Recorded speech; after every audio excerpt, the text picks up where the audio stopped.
Dave, thank you so much for joining me today on my podcast here at Syncretic Qigong and Reiki. And, thank you again for all of your work through the years for the Rum-Soaked Fist community. I know you've been involved in some of the admin work on there, and, I've been on Empty Flower and some of these things through the years, and I just wanted to say thank you. My pleasure. Everything you put up. And thanks for having me. Oh, thank you. So I'm a big fan. I really have been, following your YouTube stuff for a long time. From what I understand, you studied Baguazhang with Yongbo Tai, is that correct? That's correct, yeah. And could you tell me a little bit about what training with him was like? Yeah, it's funny because when I met Yang Shifu, I already had like well over a decade of experience, and I was teaching. I was teaching like Kung Fu and Tai Chi at a college, and then when I met him, he was about 73. And it looks like my picture cut out there for a moment. Can you see me now? Yep. Okay, great. Sorry.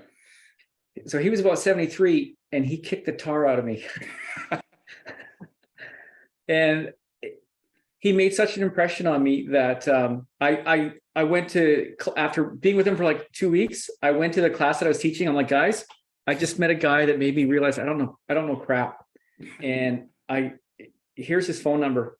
And I stopped teaching, and I didn't teach for years. And I threw away everything I'd ever learned and trained, and just like, I want what this guy's got.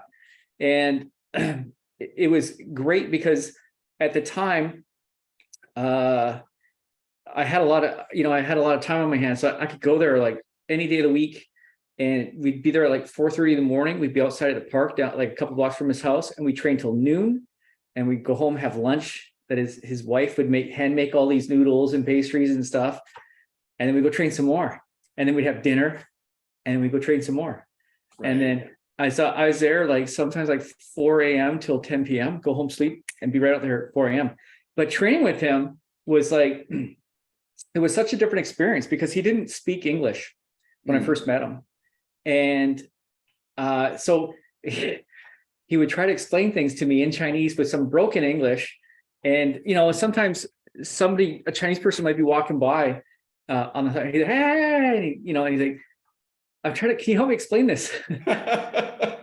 And so somebody walking by would try to do the best they could, or he'd be drawing it in like the gravel. He'd draw like pictures, and this is my favorite part, because he couldn't get it across to me. He put my hands on him. He's like, yeah, here, move. And like, oh, geez, never felt that before. Right. And he put his hands on me. No, yeah, good. So with that literal hands-on training, I got to understand things at a much different level. Years of training with other really good Kung Fu teachers that, you're just emulating what you see. But when you start feeling and listening with your hands, you're like, oh, that's a little different.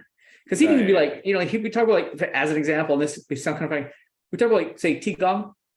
And he's like, yeah, and he put my hands on his stomach. And he's like, this is what Qigong, and so, oh, that's what it's supposed to feel like. It's not just a little hat, but it's like strong hoist. So, so there was that aspect where his attention to detail was like really there. It wasn't, I don't care where your hands are. I care about how you got there. Right. And, he always said this Chinese phrase, 一丝不够. One thread is not enough. So it's like, you've got this beautiful silk, and one thread sticking up, it's imperfect. One thread is not enough. Cut that, correct it. So he was really particular about stuff. But then the best thing was he loved to fight.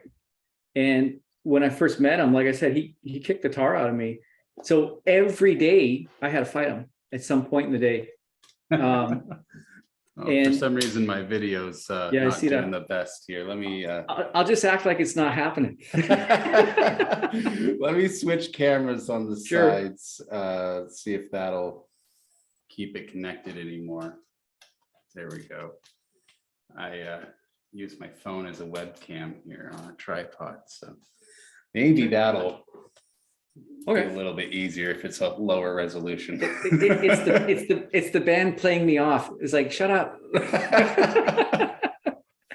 So I apologize. You were saying that he had a really strong attention to detail. That's correct. Yep. And then, I had to fight him every day for Mm. hours, and he would just beat me up and, like, get up. And he's like, and then, and he, in the beginning, we only had like a cut, like, oh my God, this guy's amazing. And he just wants to fight, which is like, I got into martial arts because, I got bullied as a kid. Right. So like, this is it. I wasn't looking for performance. I was looking to just look after myself. So I of course I had buddies that were all in martial arts. Like, you guys got to meet this guy. And we didn't do any forms. It was all about conditioning and heart Qigong exercises and standing and sitting Qigong exercises. And we had a fight every day. He's like, anyone that comes to our location that has any degree of skill should be able to challenge any of you guys. And because if you lose, I look bad. So, it's about face. Pardon me, I'm gonna let my cat in. Oh, sure thing. And he'd be like, it's about face. So you might not win, and that's fine, but you want that guy to know that we're legitimate at Kung Fu school. That This isn't like, we're not just here for trophies and flowers. You want I say that kind of lightly. I don't mean to insult anyone. But that was this whole thing. Like, it's all about this. Now fight me, and that was it. So he did some crazy stuff. I've read through the years some of the accounts that you've written on Rum Soaked Fist, and one of the things I found really interesting was I believe it was the Zhongshe, the Chinese necromancy that you mentioned one time about climbing a mountain, and you guys had a reanimated corpse as a pack mule or something. No, that was I had a different teacher before him that had some mad skills. Like I just call it Chinese witchcraft. Right. And we talk about Qigong, like light mastery. That guy could stand there, and he was like 5'5". When I met him, he was around 50, and he could stand under a basketball hoop and jump up, and it would be up here, standing. Boing. And with my own two eyes, I saw him on numerous occasions do like Qigong, like whoo, like no run up, just doink. But then he did some crazy stuff. Like I was sitting on the floor. We was training in his basement, and I was sitting there waiting for him to come in, which is a bad idea. I should have been practicing before he came in, but I was young. And so I'm sitting on my butt, and out of the corner of my eye, I see him about 10 feet away coming into the room. So I put my hand down so that I can kind of prop my butt up, get my feet underneath, and stand up. And he just went, whoa. And he just, with like a half step bunk, he's got, and he cleared like 8 feet across the floor, just really gently put his hand on my shoulder, like just lovingly, like, and I'm like, Jesus, can't get up. And then when I went, I saw his fingers open up, and then he picked me up off the ground. And there was like 3 other students. They're like, dude, your feet were like this feet far off the ground. And so okay. I just wanted to make sure that I was on record. Sometimes these things just don't on the screen. It's like, did I make sure I did that? Oh gosh, that is very interesting that you mentioned like the half step bung chuan and the ability to like seize your structure and keep you from moving. Yeah.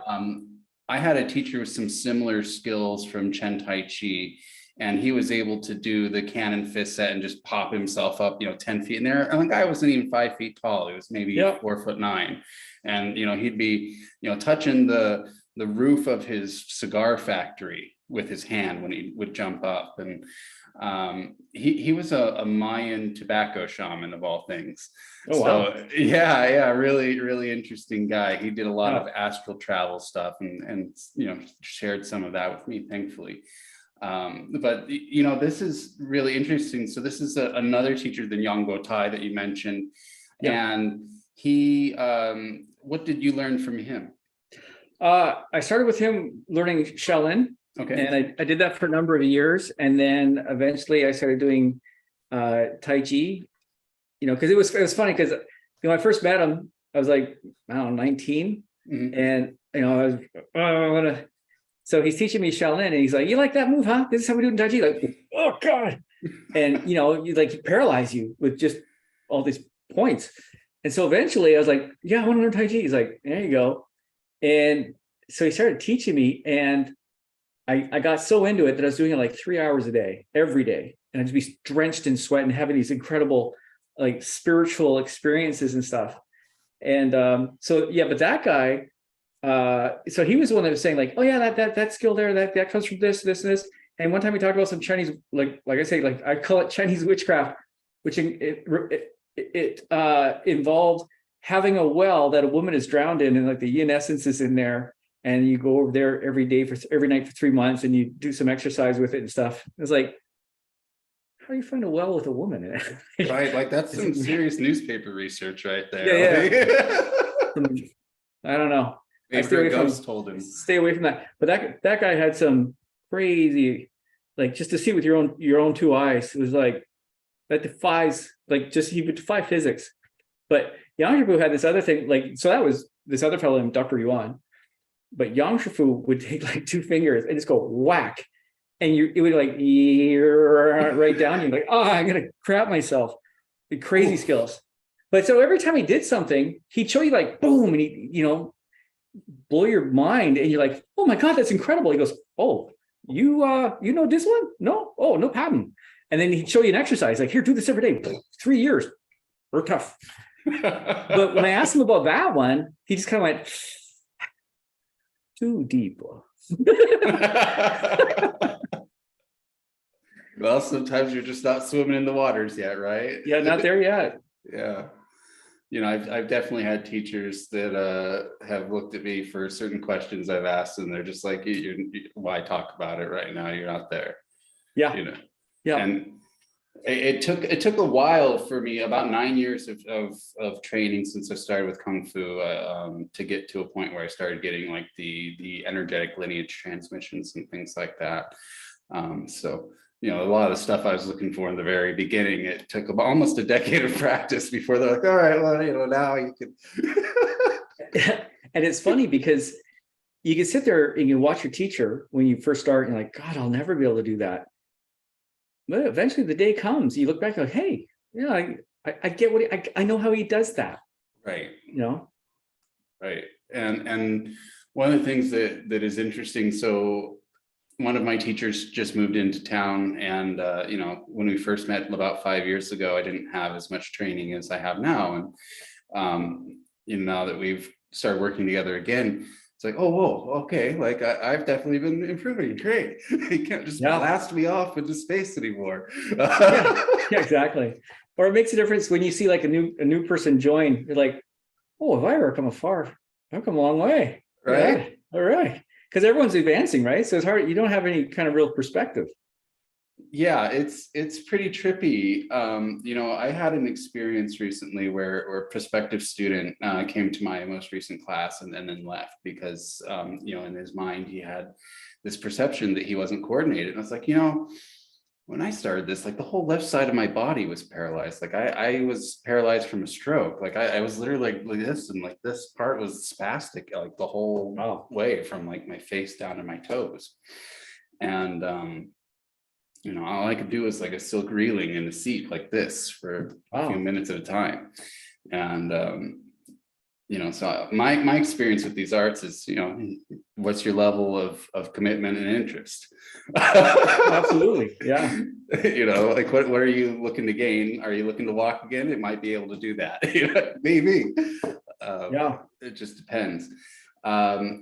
So one of the things that I found particularly beneficial, as I mentioned, the energetic lineage transmissions, I've been getting into Taoist thunder magic and Tibetan Vajrayana and things like that in order to better understand like some of the mystical aspects of these arts.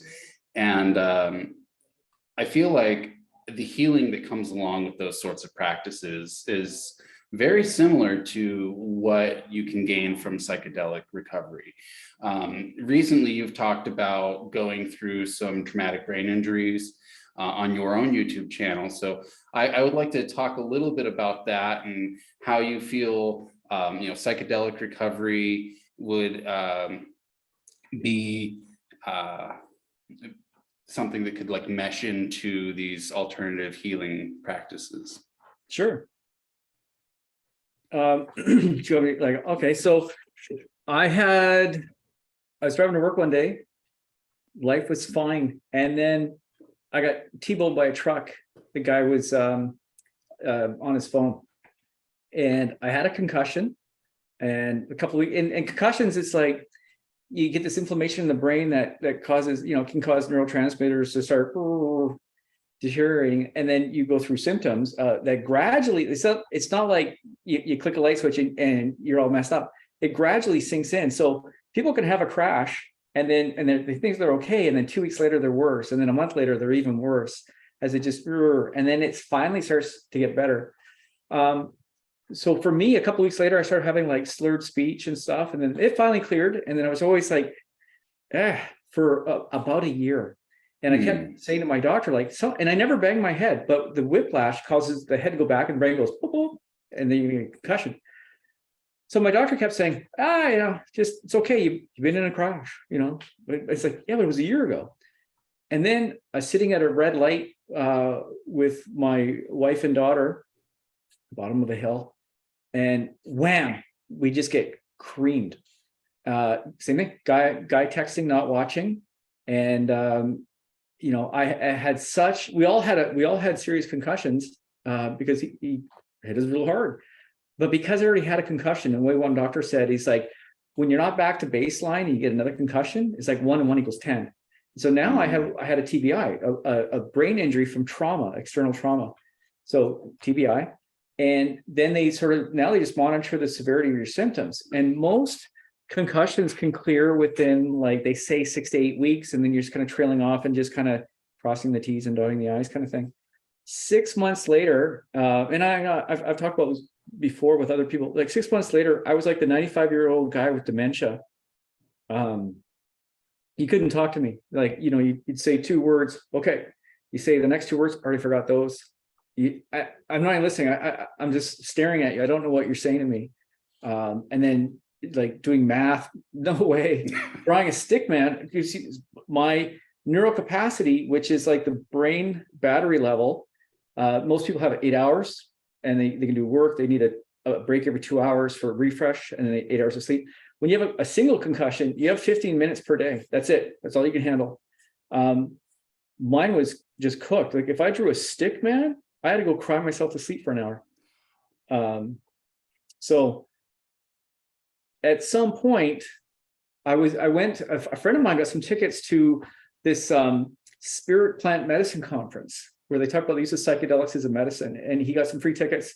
He's like, come on, man. It's like, okay. So I go to this, and a lot of people talking about the use of cannabis and stuff as ways of dealing with issues.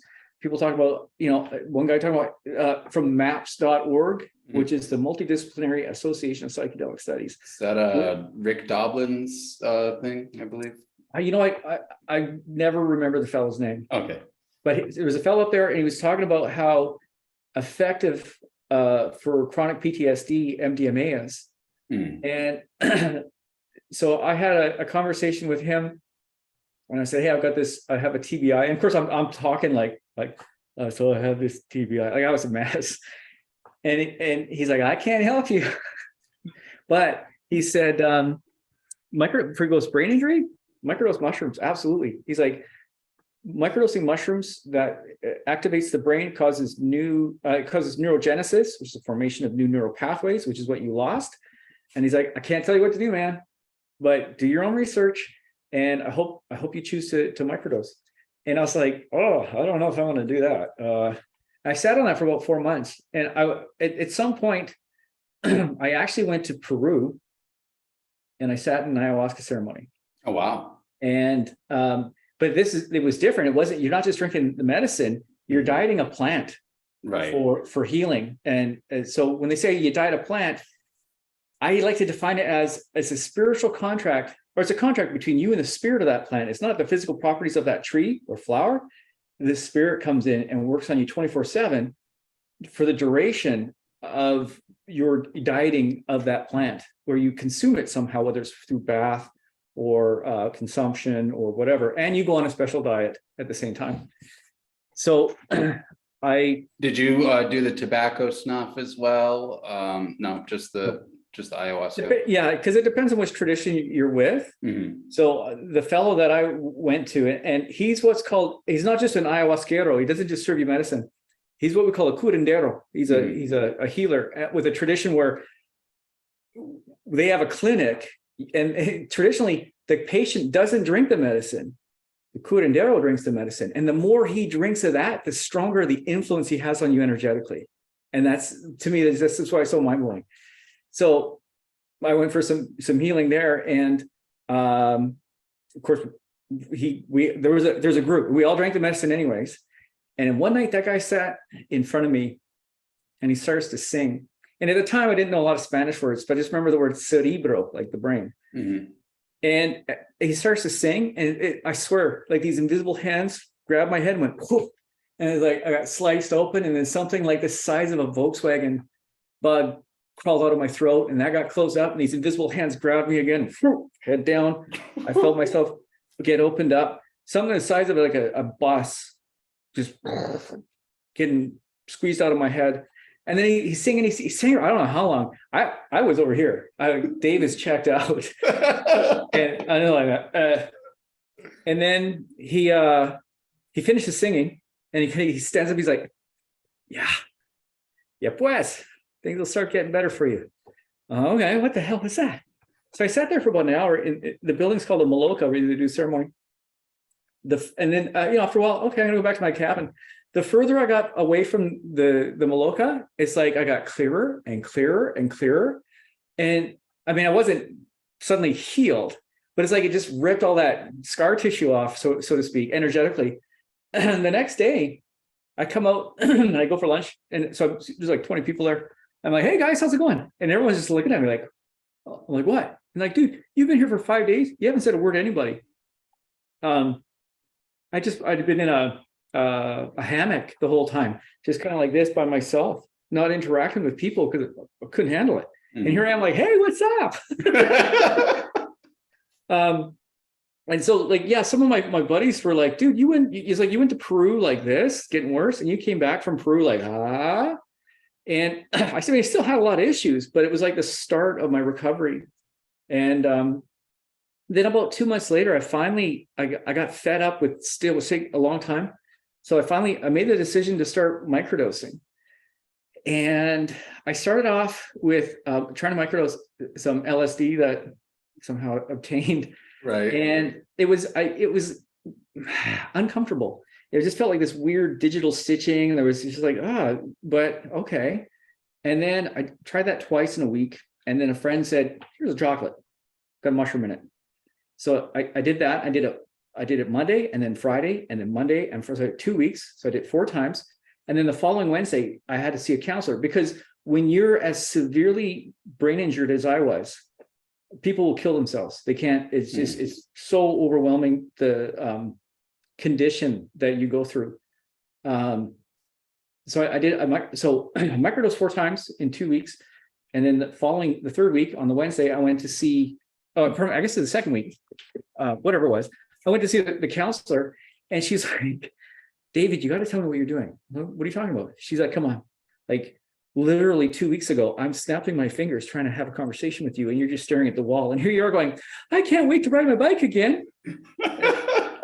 So she's now retired, and she's microdosing people. And in Canada, they've actually legalized the use of MDMA and psilocybin for medical purposes. So she's completely within the rules here, how she's helped people, or she's sitting for them, right? Whatever. I can't speak on her behalf. I just know that now that she's retired, she's seen 30 years. She saw my recovery. She's like, this is something I need to look at. So she's working towards that sort of thing. They have like a psychedelic counseling program in a few universities here in the United States, because there are a few states where that sort of thing has become more legally acceptable. Yeah. It's fairly easy for most states legally to obtain like spores, like if you wanted to cultivate that sort of thing. It's not legal, but it's fairly easy to obtain off of the internet. When you're desperate for recovery, right? Yeah, I've been there. When I was going through my stroke recovery, Like I said, the left side of my body was paralyzed earlier. I also had trouble with aphasia. I lost a number of foreign languages. I used to be a network admin, and most of that stuff's gone. Yeah. That reminds me. So I had a third crash a year after the second one. The traffic on the freeway came to a sudden stop. I got hit by the private investigator that was following me. And so by the time I got to the hospital, I stopped talking. I didn't know my name. And I just had to write on paper, like, this is what's happened, I couldn't identify myself. And where was I going to go with this? So 2 months after that third crash, because I was recovering from brain injury, I got hit again. And at some point I talked to a neurologist. He's like, dude, you're cooked. I mean, he doesn't talk like that, but paraphrasing. But he said, you'll never work in IT software writing again. You're far too brain injured. And I'm not going to paint a pretty picture. You're going to need 2 years to recover. You're going to need to talk to a occupational counselor to help you get into some new field, something non-cognitive, like, and no offense to anyone, there's something light, like you're not doing heavy, like software, like, like security guard or janitor, were like some of the ideas that he kind of posted out there, like something that's just not too cognitive for you. Of course, I'm bawling my eyes out and stuff. And then a month and a half after that, I started microdosing again because I had stopped after the third crash, and then hit rock bottom.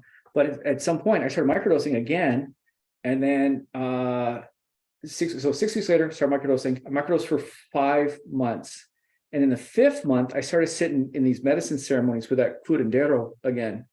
And so it was a Monday, Friday, Saturday. And after a month, he opened my diet for one of these healing trees. And I talked to my doctor. I was like, I kind of feel like writing software again. Like, what? And all I could do, and I just got his okay, because I needed his permission. And so I did an hour every second day. I would do an hour and I'd sleep the rest of the day, and I would just rest the next day and recover. And within 3 months, I was working full time.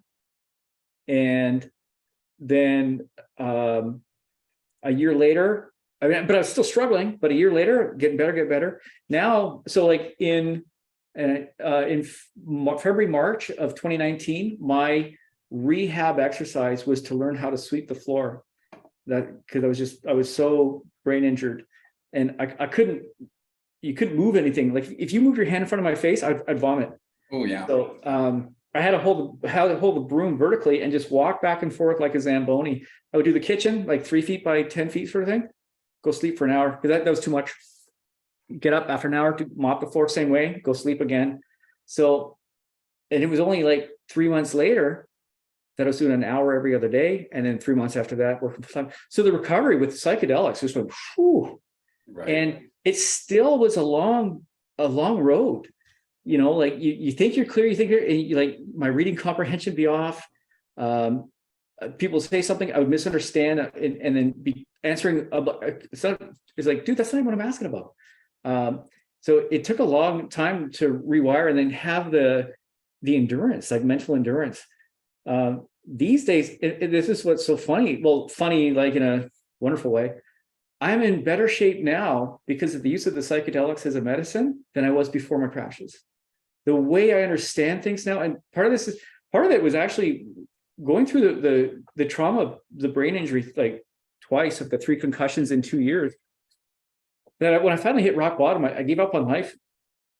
I was going to kill myself. I too tired. I couldn't fight to survive.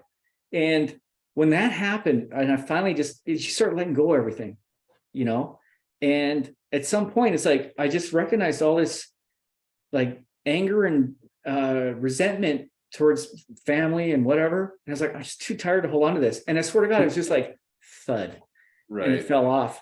And then suddenly it's like, whew, and this new vulnerable me, And I was like, no, let's rebuild you. So that was absolutely life-changing. And that was one of the best things that ever happened to me. I wouldn't wish it on anyone. Like not my word. No, I swear to God, please don't put anyone through that. But the transformation that happened for me because of what I went through, hitting rock bottom, letting go, and just opening my heart, that it is the best thing that's ever happened for me. And I wouldn't have survived it if I hadn't had the psychedelics to sort of, I would do some psychedelics and get some healing and then have a crash and then do some more psychedelics, get some healing and survive another crash. And that's brought that without the psychedelics, I wouldn't be here today. But like I said, now I'm at like the top of my game. And I'm the guy now who blueprints enterprise applications for and tells all the other development teams, here's how I want you to implement this. You'd never know that 3 years ago. That's it. 3 years ago, I was learning to sweep the floor.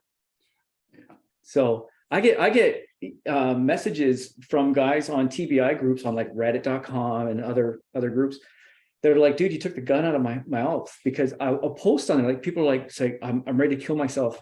And I'll just go, pop, here's a link. So for video, some information on microdosing, how it helped me and what to expect and stuff. And guys are like, I saw your video, I tried it, I did 2 microdoses and it changed my life. And now I'm finally healing.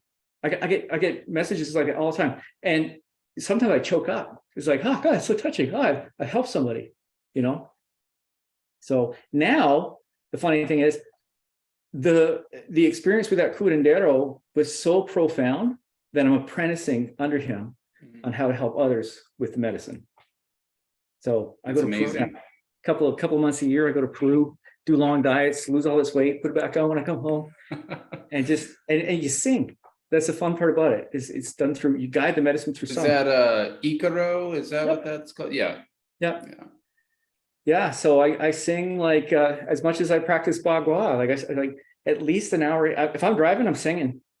And when I first started, I couldn't sing for crap. I still think I suck, but my friends say I sound really nice now. But I think "Happy Birthday" is the hardest song in the world. Right. But so that's part. And there's nothing more heart opening than singing. Like if you're really into it, you let go. And I found that really interesting that you say that, because years ago when I was first getting into some of the linguistics and that sort of thing of Gong Fu, I came across something about the Chinese languages, and there was a story that the origin of the tones in the language was that if you had to sing, you were to be more honest, like you couldn't lie and sing at the same time. So if you had to sing every single word that you speak, you're going to be more truthful. That's cool. I thought that was really interesting. I think it just made some really skillful musicians. I don't know anybody who's completely lie free in their life, but it seems to be an interesting way to look at it. Hey, Dave, we're gonna get on our first break here real quick, and then we'll come back for part 2. I'd like to go over the rest of the topics that we prepared ahead of time, and see if there's maybe some gems that you'll drop on us. And thank you for your time, guys. We're going to be right back in a few moments with some more beautiful gems from Dave. All right.